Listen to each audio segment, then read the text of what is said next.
I'm here with Comics, and DEI does not belong in the AAA space. Lately, a lot of games have failed, and a lot of game companies have lost cash, laid off staff, or even closed up shop. And they all have one thing in common: DEI. DEI is supposed to stand for diversity, equality, and inclusion. But ironically, those who push for it do the opposite. They will be racist and sexist in some way, depending on which company it is. For example, Sleep Baby Incorporated is racist and sexist against white men.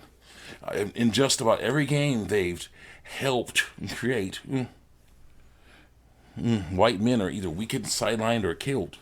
Look at Joel from Last of Us 2, Alan Wake from Alan Wake 2, Peter Parker from Insomniac Spider-Man 2, Batman, Superman, and Flash from Suicide Squad, Kill the Justice League, and a bonus black man with Green Lantern.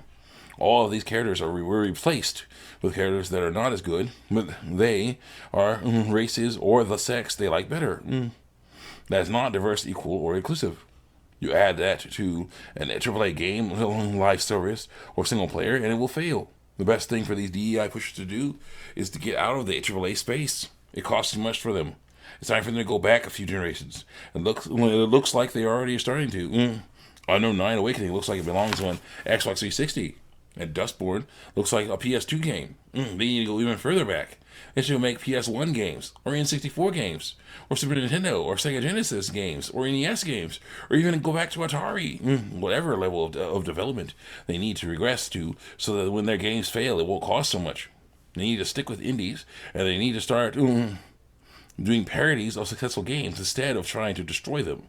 And no more live services. They're hard enough to maintain without all the DEI bullcrap in them. If they make a single-player games with enough fun content, they will be more successful. Yes, I know I'm giving helpful tips to woke DEI pushers, but even I think all these failures are pathetic. Taking my advice will help them and the gaming industry do better. Less money will be lost, and more fun games will be made. I look forward to seeing what happens. I'm here with Webcomics. Check me out on YouTube and DeviantArt.